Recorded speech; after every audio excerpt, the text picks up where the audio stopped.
자, 우리 옆에 분들과 인사하겠습니다. 오늘 정말 잘 오셨습니다. 자, 은혜 받기 원합니다. 여러분, 오늘 금요 기도회인데도 이제 성도님들이 굉장히 많이 오셔가지고 제가 이제 깜짝 놀랐습니다. 근데 제가 이렇게 많이 오시는 날에는 더 부담이 되기도 하고 하나님께서 더 갑절의 영감을 주셔서 이렇게 은혜가 넘치는 시간이 되길 바라는데요. 아무쪼록 오늘 예배 가운데 큰 은혜 받으시는 저와 여러분들 되기를 주님의 이름으로 축복합니다. 자, 우리는 지난 시간 이 하나님께서 에돔 민족을 향해서 엄청난 분노를 쏟아내시는 장면을 살펴보았는데요. 자, 하나님께서 이 에돔 민족에게 화가 나신 이유는 크게 두 가지입니다. 자, 먼저 첫 번째로 이 에돔 사람들이 이스라엘 백성들과의 의리를 저버리고 몹시도 기회주의적인 어떤 성향을 드러냈기 때문인데요. 원래 이들은 그 유다와 연합해서 바벨론하고 맞서는 나라였거든요. 자, 그런데 막상 바벨론이 그 유다를 향해서 침입을 하니까 이 에돔 민족이 갑자기 누구 편을 들기 시작해요? 바벨론 편을 들여가지고 이제 예루살렘이 함락을 할 때에 그곳에 가서 같이 잔치를 벌이게 되는데요. 바로 이런 장면을 보면서 하나님께서 에돔 사람들을 이뻐하실 수가 없는 거죠. 자, 그런가 하면 두 번째로 이 에돔 사람들은 본디 에서의 후손으로서 야곱의 후손인 이스라엘 백성들과 혈연관계 아닙니까? 자, 그런데 이 자신들의 형제들을 향해서 더 패역하게 구는 에돔 사람들을 향해서 하나님께서 화가 나셔가지고 언젠가 때가 되면 에돔 민족을 심판하시겠다라고 말씀하십니다. 자, 한번 따라해 보겠습니다. 너희도 역시 아무것도 남지 않게 될 것이다. 아무것도 남지 않게 될 것이다. 예, 이것이 지난 시간 우리가 살펴본 이 오바댜서의 전반부 말씀입니다.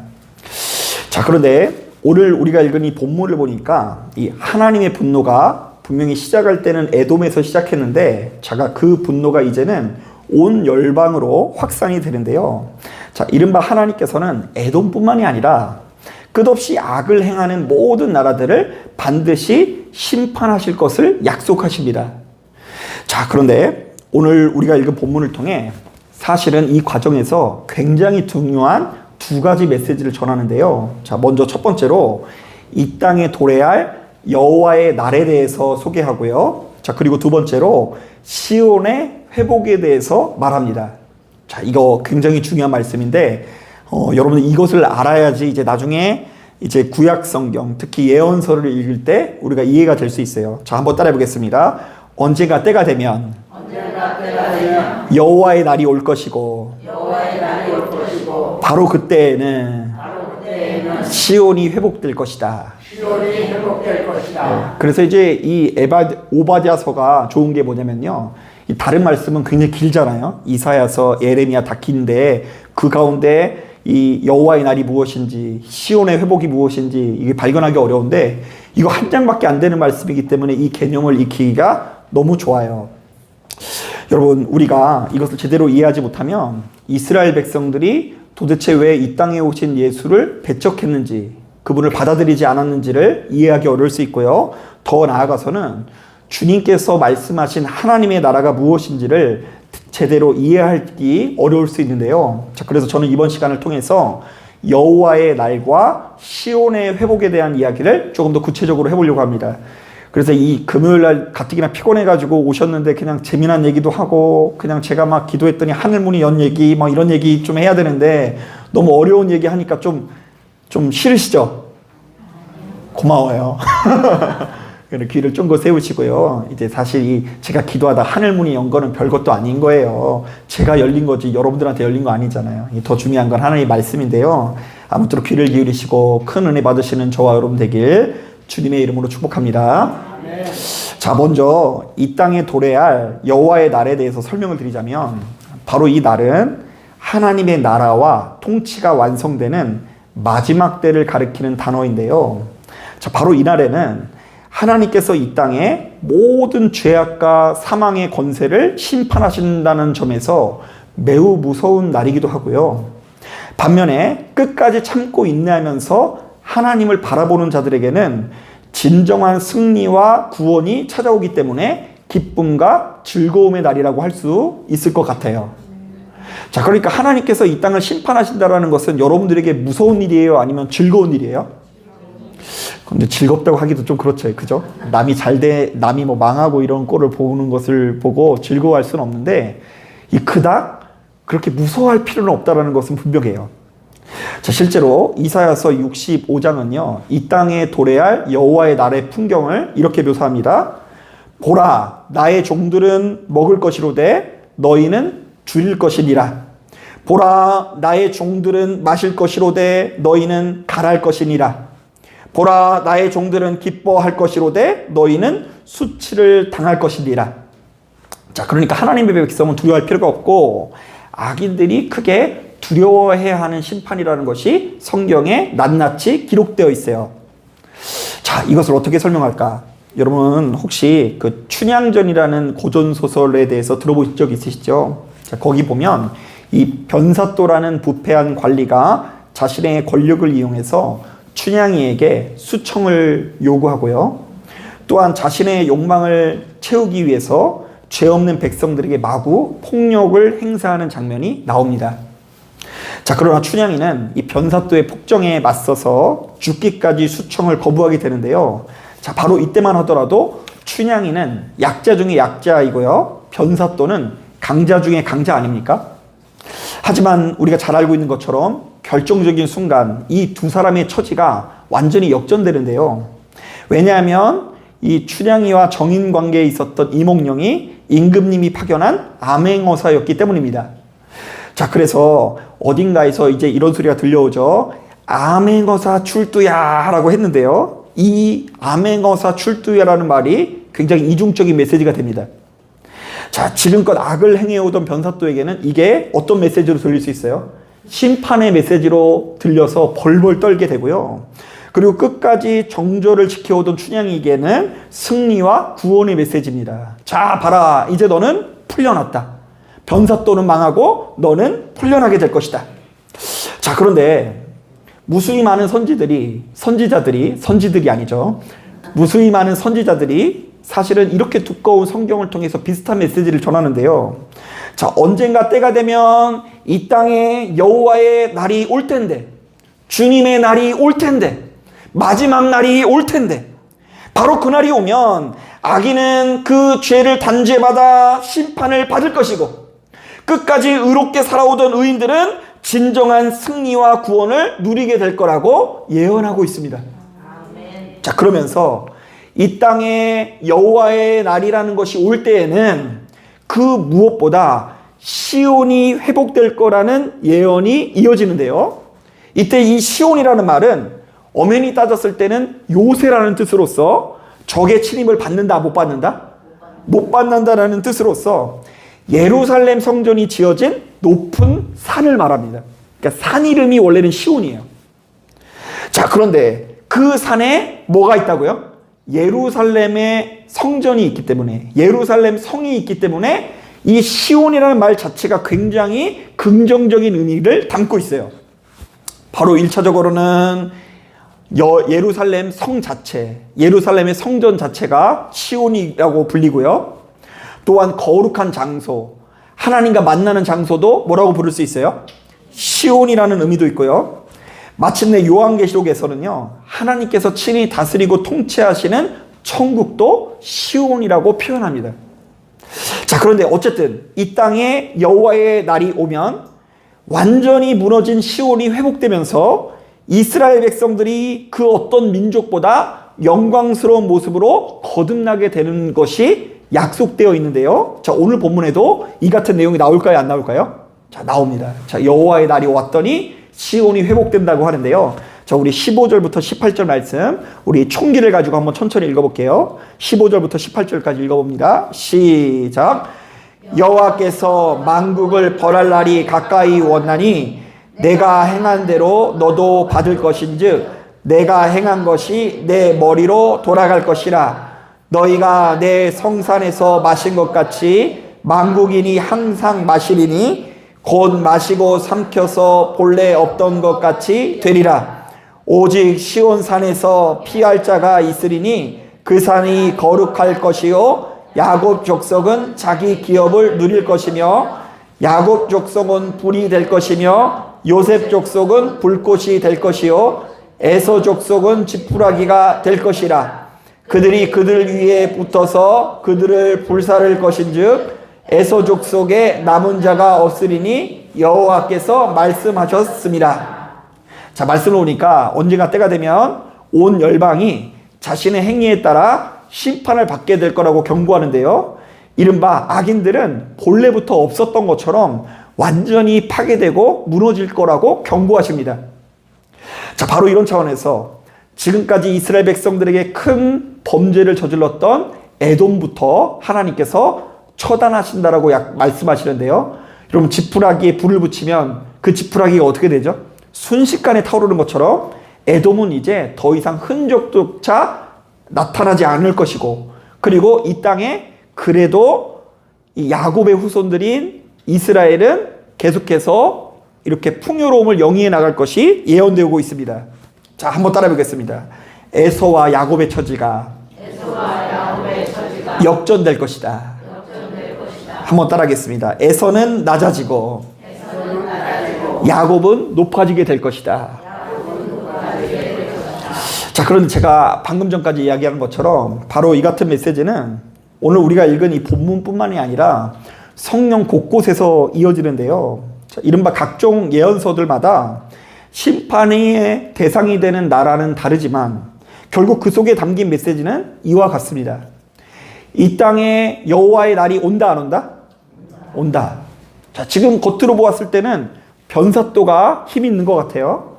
자, 그런데 그 변사또는 결국 무너진다 안 무너진다? 무너진다. 결국 이 춘향이는 그럼에도 불구하고 도우침을 받는다 못 받는다?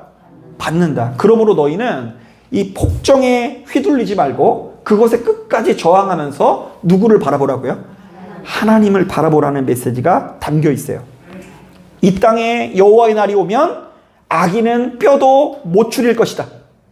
지금 당장에는 불의한 자들이 더 부자가 되는 것 같고 잘 나가는 것 같고 승진이 빠른 것 같지만 결국 하나님의 영광을 드러내는 시온이야말로 회복이 될 것이고 남는 자가 될 것이고 풍요로움을 누리게 될 거라는 약속이 거듭해서 나옵니다.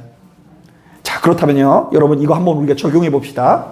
바로 이런 차원에서 이스라엘 백성들도 예수님께서 이 땅에 오셨을 때 여호와의 날을 기대를 했을까요? 안 했을까요? 했어요. 자, 여호와의 날이 오면 지금 자신들을 지배하고 있었던 로마는 망하게 되고 시온이 어떻게 된다고요? 회복될 것이다. 예루살렘이 우뚝 서서 모든 민족들이 이스라엘 백성들을 부러워하는 날이 올 거라고 여겼어요. 자, 그래서일까요? 그런 이 기대감을 가지고 예수께서 예루살렘 성에 입성을 하시는데 뭐라고 외쳤어요? 오늘 찬양 때 나왔잖아요. 호산나 호산나. 자신들을 구원해 달라고.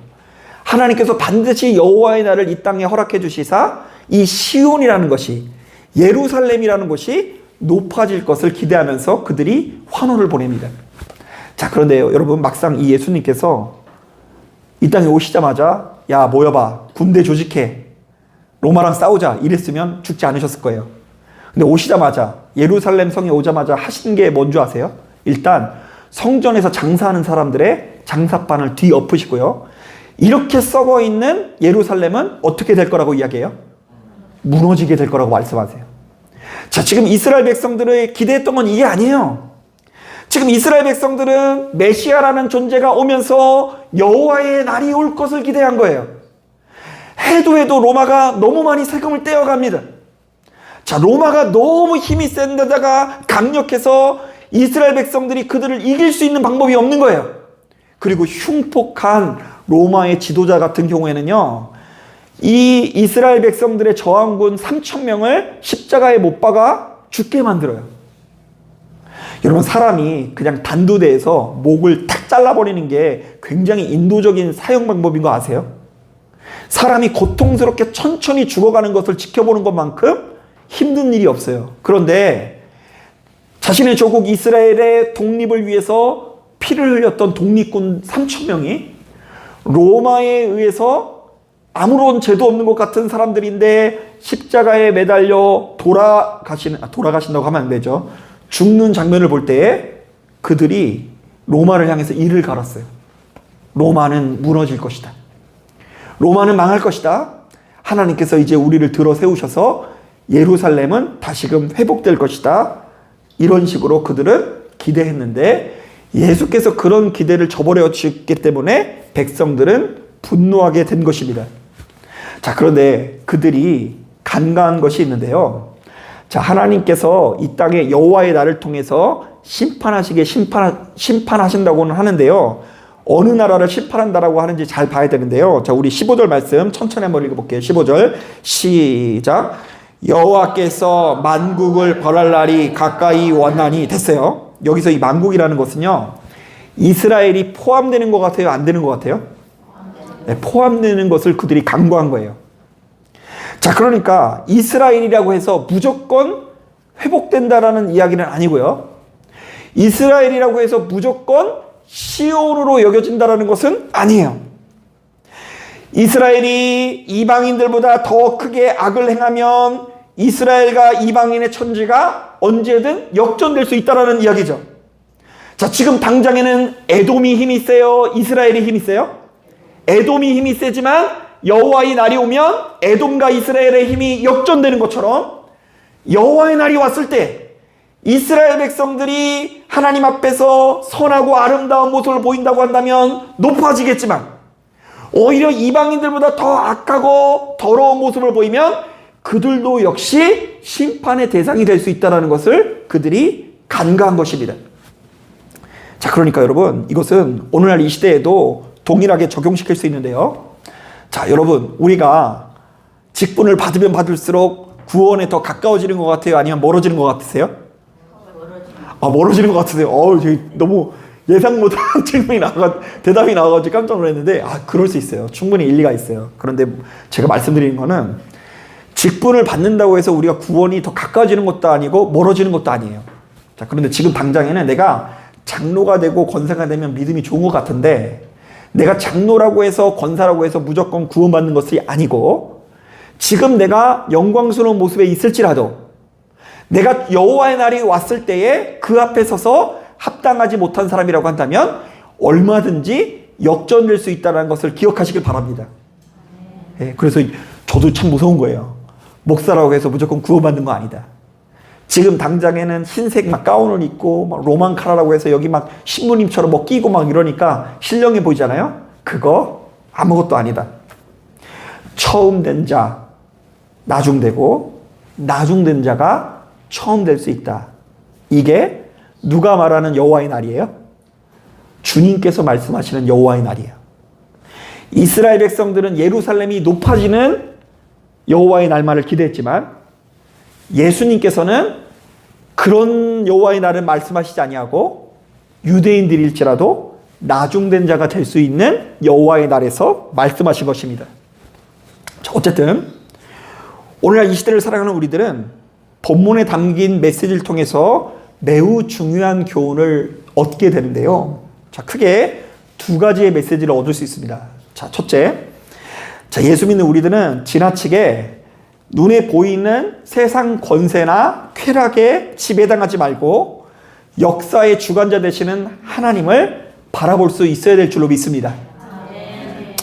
자, 저는 최근 들어 너무 공감되는 말씀이 있는데요. 여러분 한번 들어보세요. 고린도전서 14장을 보면 이런 말씀이 있어요. 제가 많이 언급하는 말씀인데요. 만일 그리스도 안에서 우리가 바라는 것이 다만 이 세상의 삶뿐이면 모든 사람 가운데 우리가 더욱 불쌍한 자이리라.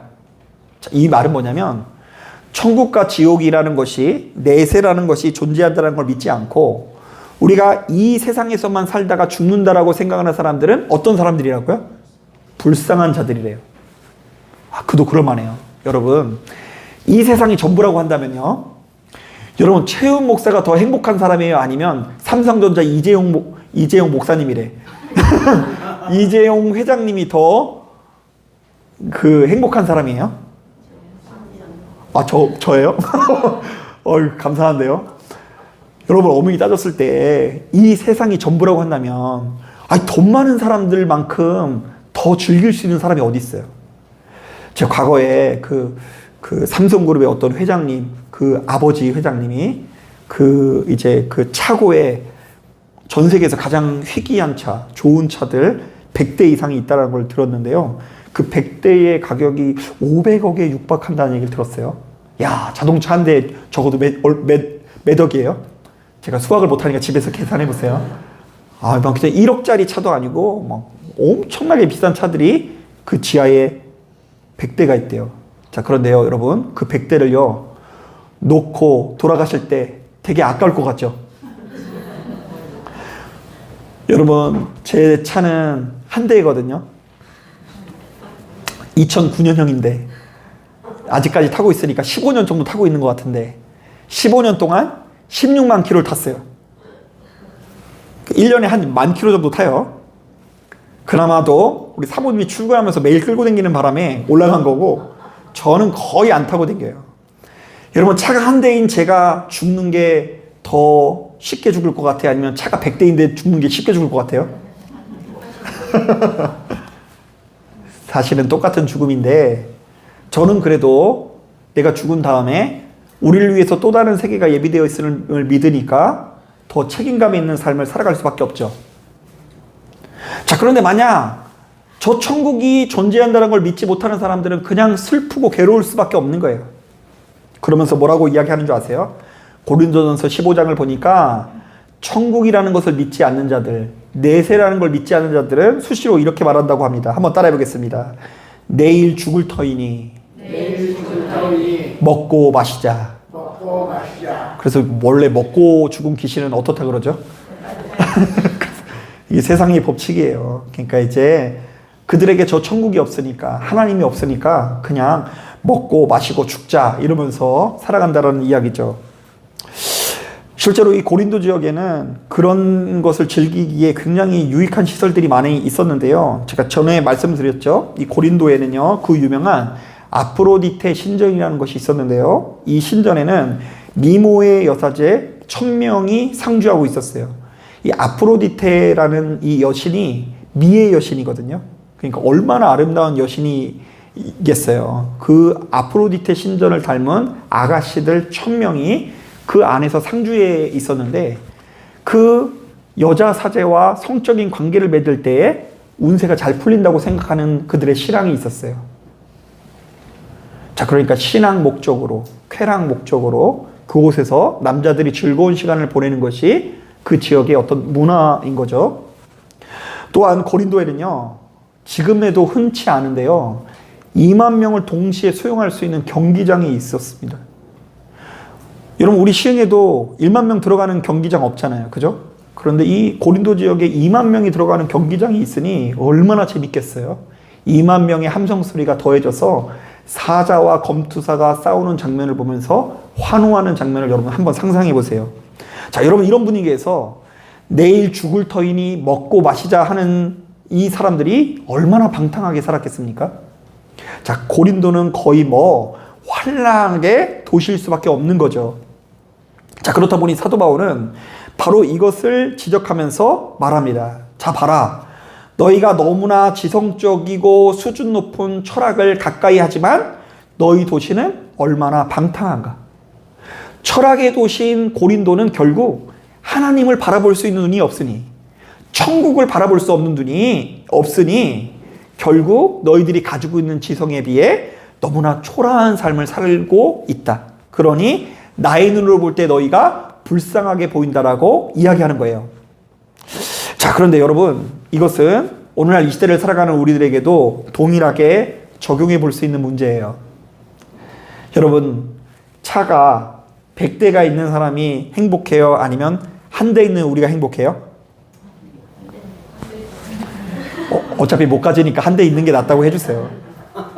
한 대 있는 것이 훨씬 더 낫다라고 말할 수 있어요. 왜냐하면 소유의 문제를 넘어서서 우리는, 세상 사람들은 돈이 없으면 실패고 나오고 즐길 거리가 부족하지만 우리는 소유가 부족할지라도 우리를 이끄시는 하나님의 세계가 있다는 것을 믿기 때문입니다. 그런데 만약 우리가 그 하나님을 바라보지 못하고 내일 죽을 터이니 먹고 마시자 이러면 그것이 얼마나 우리들에게 고달픈 마음을 가져다 주겠습니까?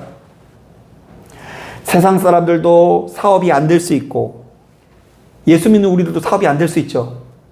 그런데 세상 사람들은 사업이 안 되면 죽을 상을 할 수밖에 없어요. 그러나 예수 믿는 우리들은 그래도 그들보다는 좀 더 나을 수 있죠. 자, 갑자기 생각나는 일인데요. 과거에 이제 당진에 갔다가 이제 삽길포라는 곳에 이제 저희 가족들이 잘 가는 횟집이 있는데요. 이제 태성이 어릴 때 이제 부모님을 모시고 거기 가가지고 이제 회를 먹는데, 아, 그 집 아들내미가 태성이랑 동갑인 거예요. 몇 학년이야, 몇 학년이야 이러니까 동갑이에요.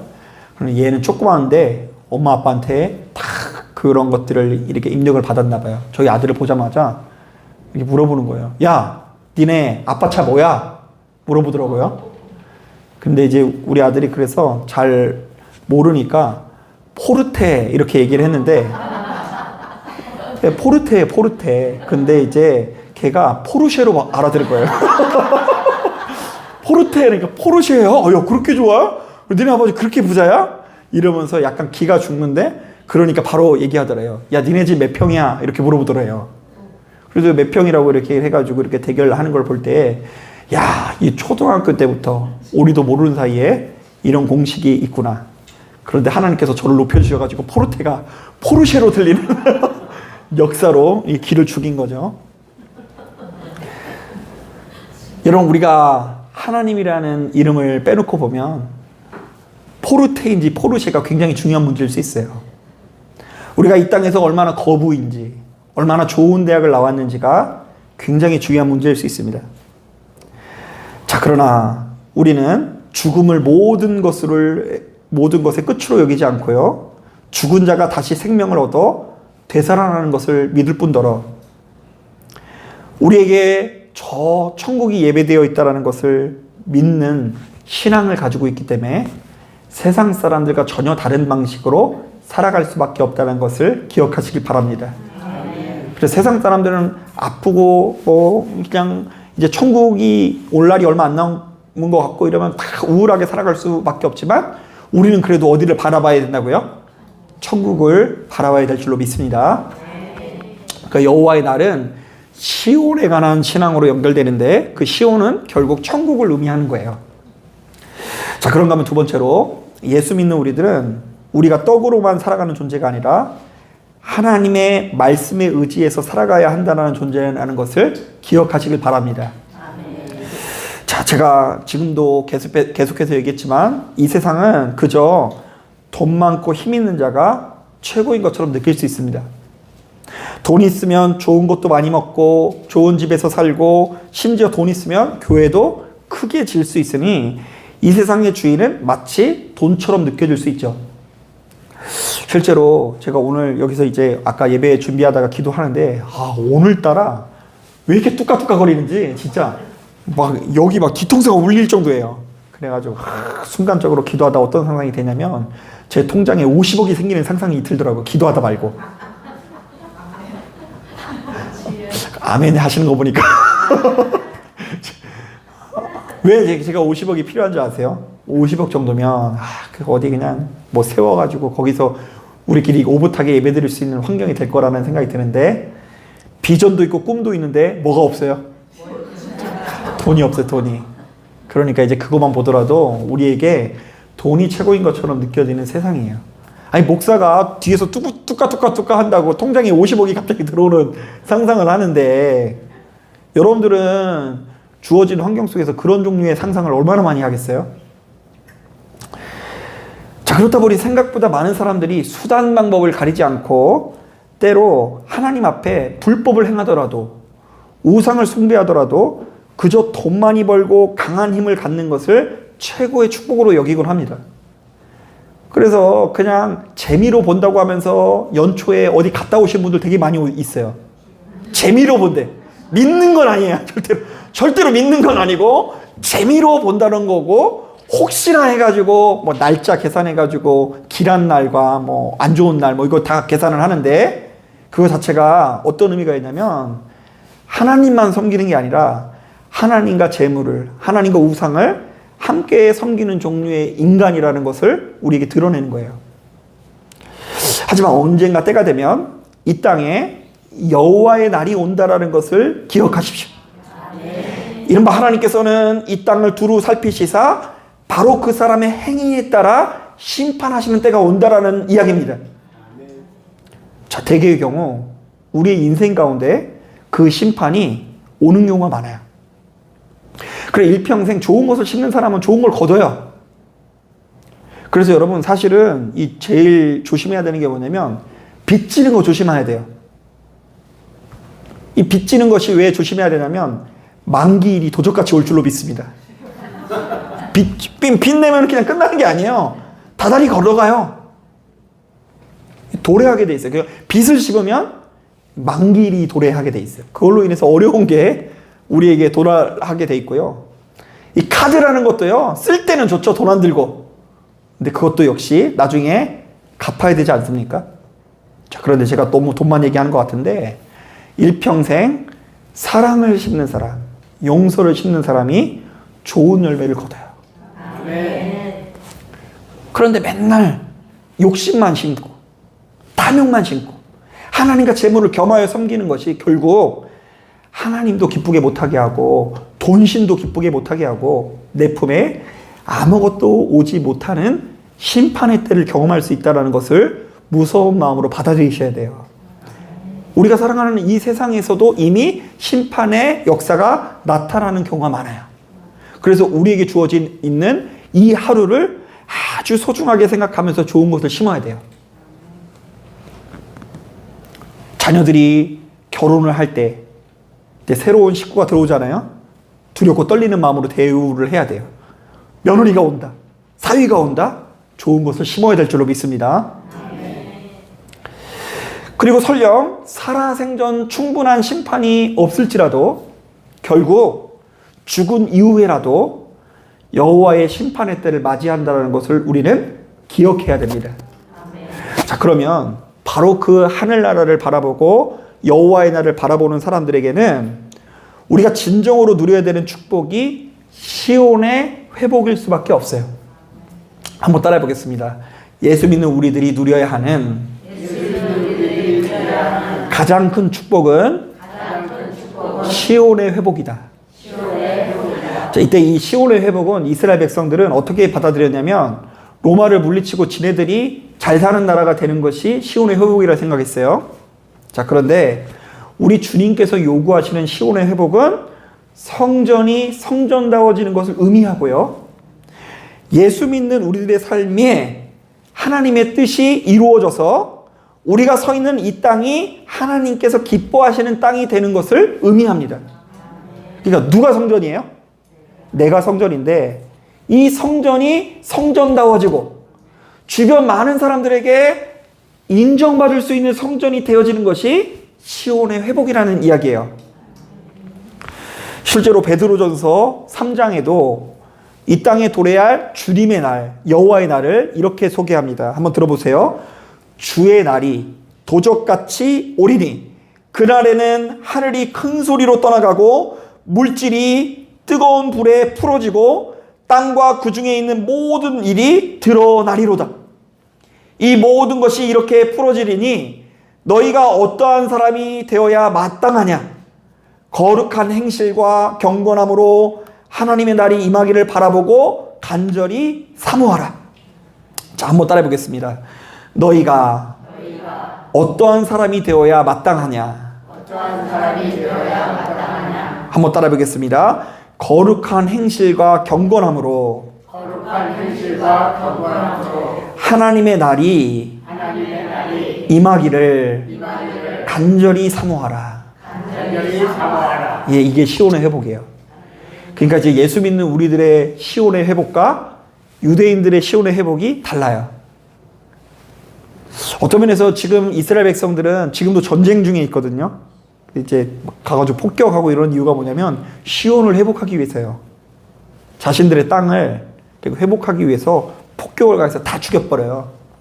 자, 그런데 하나님께서 요구하시는 시온의 회복이 정말 그런 것인가 한번 돌아봐야 돼요.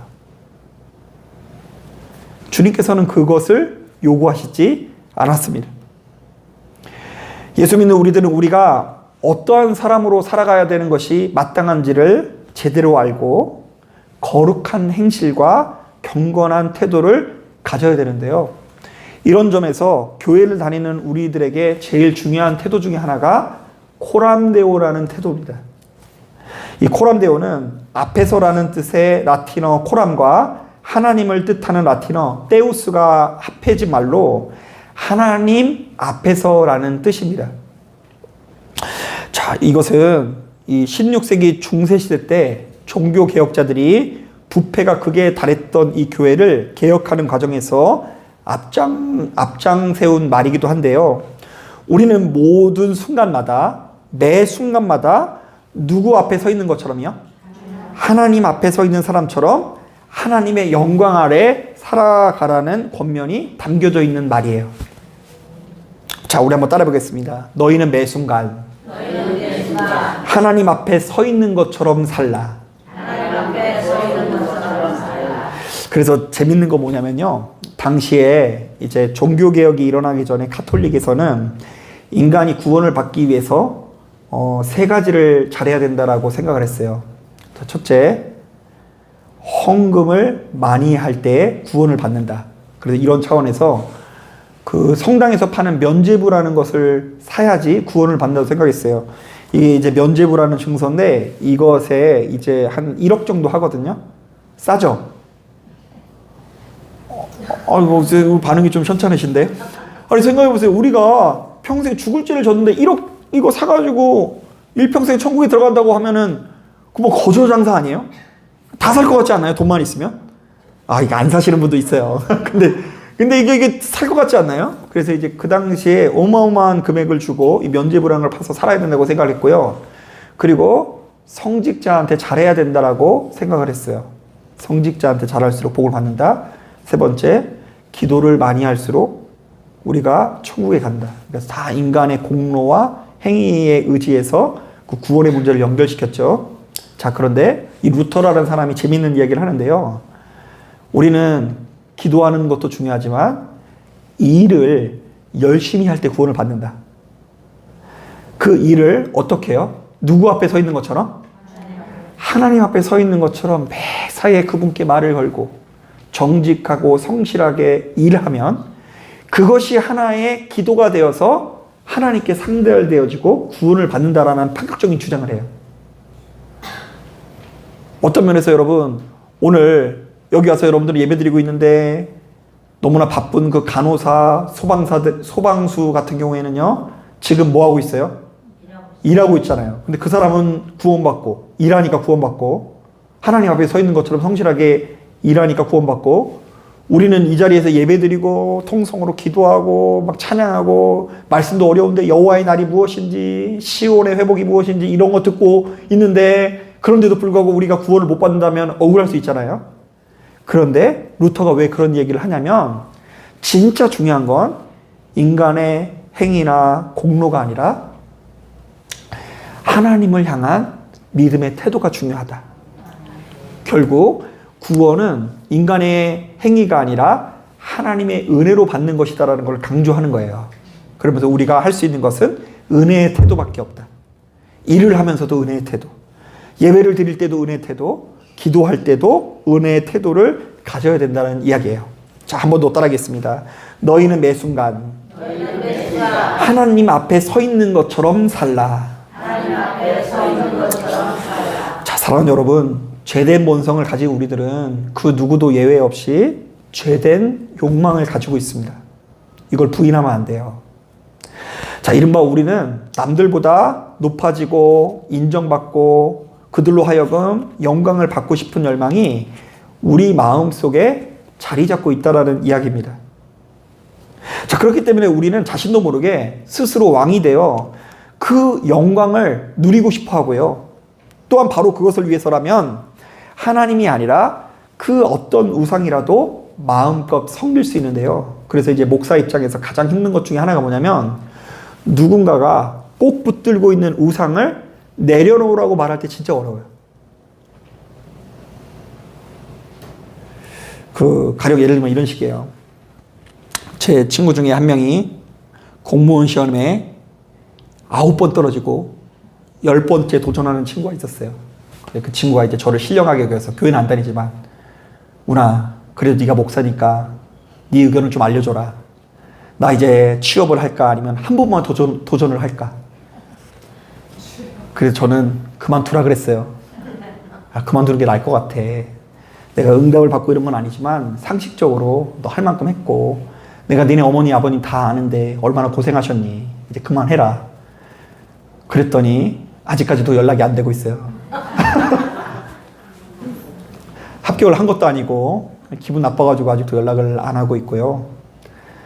좌우지간 꼭 붙들고 있는 그 무언가, 공무원 시험이든 대학이든 사업장이든 거듭해서 멈추고 그만두고 이제 하나님의 뜻을 바라보면서 다른 길을 택하라고 해도 그것을 좀처럼 내려놓지 못하는 본성이 우리 안에 있다는 것을 우리 정말로 제가 날마다 실감하고 있어요. 그래서 말한다고 해서 어차피 듣는 것은 아니구나.